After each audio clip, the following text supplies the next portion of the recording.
we need some real brothers like Pac and like Malcolm, to come up, man. Diddy, come on, man. Diddy was all about the money and the power. He's like a black Tony Montana. You know what I'm saying? The only difference is, I think if you put Diddy in the car in that situation about the kids, he would have blew them kids up. That's the difference between Tony. At least Tony had a heart. Diddy got no heart.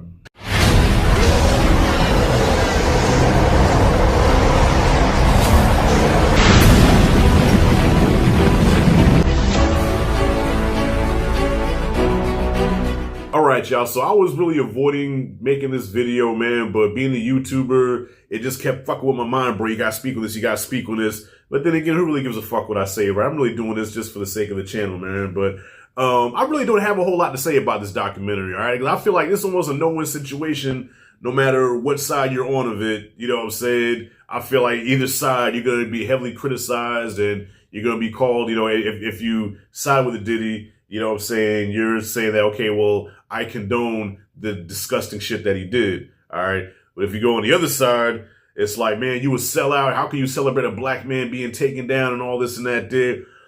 Okay, I just want to start with this. All of this could have been avoided, right? This whole documentary could have been avoided if only Diddy would not have tried to take 50 Cent shopping. That's where this all stems from, y'all. Now, as far as all the information that's in this doc, it's a hit piece. It's told from the perspective of the people that he wronged, the people that, he did dirty, and 50 got them all together and said, okay, tell your truth. I like when documentaries are balanced, where you see the good, the bad, and the ugly. Like, even though, they did give him his flowers in the beginning, showing his rise, but even then, they really showed all the dark shit at the same time, right? So, where the fuck was I going with that? Because this is early in the morning. I'm still trying to collect my thoughts here. Yeah, all this could have been avoided if only Puff would not have asked 50 to take him shopping. And I think from that moment on, 50 was like, yeah, brother, you got to go down.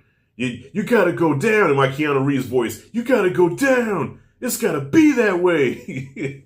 and I think, and I know some people are like, well, why would you get so mad about him trying to take you shopping? Well, first of all, coming where 50 comes from, and coming from where I come from as well, a grown-ass man talking about you're going to take another grown-ass man shopping. In other words, he's trying to say, like, you're my bitch, okay? You're my bitch. I want to do stuff with you. I'm going to take you shopping. Almost on some low-key prison stuff. Like, no, we don't play that, man. You ain't taking me shopping. I don't care if I'm looking raggedy. You ain't taking me now. Now, you can put money in my hand, and then I'll go do what I do with it, but I ain't finna be in no store with you picking out my shirt and shit. Fuck out of here, nigga. I ain't gonna lie, y'all, watching this documentary, I was like low-key laughing, because I'm like, I know 50 is somewhere with a cigar smoking, laughing like, haha, got that nigga. But it really doesn't change anything, but I think what it will change, okay, what I learned from this, if anything, right, like all this is already common knowledge. Like we all knew all the stuff in here already. Like the only thing that I didn't know was the story that Erick Sermon told about how Puff dated his ex, right? And Erick Sermon, I guess he was still cool with the girl, and said Puff came up to their car and knocked on the window like, yeah, get out the car, and say he swung on Erick. And Erick was like, this little nigga just swung on me? Okay, let's go around the corner and handle this. And when they go around the corner to fight, Puff was like, yo, I want you to hear this, and put on a Biggie album. I ain't never hear no shit like that, man. We get ready to throw down. You're like, hold on, man. I want you to listen to this real quick.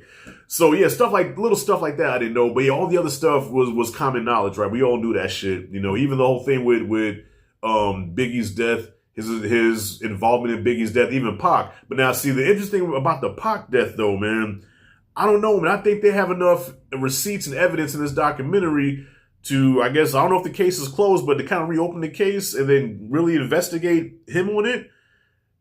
Don't be surprised if he has to go back to prison again, but this time for Pac's murder, because, yeah, this documentary does provide receipts. Yes, it's a hit piece. Yes, it paints Diddy out to be this big monster, which in a lot of ways he was. Let's be real. Okay, yes, you can say like, oh, he's a successful black man. That successful black man hurt a lot of fucking people. That successful black man destroyed a lot of lives and still has people scared, because when he gets out, they're scared, oh, what's he going to do to me when he gets out? This is not a good person. All right. The jurors even said we can't convict him for being a bad person, but we have to just go by what the facts of what he's being charged with. But the bottom line is this dude is a despicable human fucking being. OK, and this documentary not only paints that, but it does give receipts and backup and say, OK, yeah, Okay, we have stuff to back this up. We have evidence and facts to back that up. And it ain't what a lot of you motherfuckers are about. It's about the facts and the evidence. And if it is proven that he did get Pac killed, and and it's proven that he got Big killed, yeah, put him under the jail. Save him with that whole destroy a black man shit. Nah, this black man destroyed a lot of black lives. You know what I'm saying? So fuck all that, man. Yo, he need if they find him guilty for that with enough proof, put him under the fucking jail. Now this is coming from somebody that respected Diddy. I did a video years ago when he did that documentary on Can't Stop, Won't Stop. I was a fan because I always respected the drive and just the hunger that he had and just the drive that he had. You know what I mean? Like I just always wanted to mirror that. Like, damn, if you can follow that blueprint, you can be successful. But then you see all this other behind the scenes shit that he did, using his power and influence to hurt people, especially women. You know what I'm saying? I mean, this dude put his hands on his moms. Come on now. How can you respect a nigga that put his hands on his own mother? Me and my mother don't see eye to eye, man, but I'd rather slit my own throat than to ever, hit my mom. Like, you fucking crazy, man. I bust hell wide open. So the fact that he did that, and y'all still repping this dude, miss me with that, man. So anyway, yeah, this documentary is a really good watch. A lot of shocking things there for people that don't know the stories. But to me, the thing that stood out the most was the Tupac stuff. And I'm like, yeah. Just like a few years ago when they did that doc on Netflix, Who Really Murdered Malcolm X, and when they presented the facts on that, they was able to actually get the guy that actually pulled the trigger. So hopefully there could be some retribution here, man. And a lot of fans, and even especially Pac's family, can finally put that to rest now, knowing that we finally know who was behind the death of Tupac Shakur. You know what I mean? So with that being said, watch this documentary if you haven't seen it. It's a 4-part doc.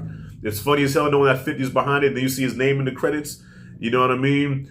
And I will say this too, at the end kind of got me a little bit, because even when he got sentenced, this goes to show how bad he is. Even when he got sentenced, the people that he heard, the ones that were speaking in this documentary, were all emotional, because it's like, even though he got 50 months for the stuff that he did, it wasn't good enough. Now, that's bad. You know what I'm saying? That's some heinous shit where a motherfucker already doing years in prison, like, nah, that for what he did to me, that's not good enough. But yeah, that's it, man. Look, either way, look, that's rich people shit. I don't feel bad that he's in jail. This nigga got the best lawyers money could buy. Me, you, anybody else, they would have locked us under the jail for 30 years, man. But because it's Diddy, he just flashed a whole bunch of money and said, here, make it go away. And they couldn't all the way because there's too much shit. But they was able to say, okay, we'll just give you a few years, but we can't get you off of everything. Rich people shit. Fuck them. I don't care. Fuck Diddy. Fuck what y'all talking about. Call me a sellout if you want, man. I don't give a shit. You know what I'm saying? Look, we need some real brothers like Pac and like Malcolm, to come up, man. Diddy, come on, man. Diddy was all about the money and the power. He's like a black Tony Montana. You know what I'm saying? The only difference is, I think if you put Diddy in the car in that situation about the kids, he would have blew them kids up. That's the difference between Tony. At least Tony had a heart. Diddy got no heart. And I'm out.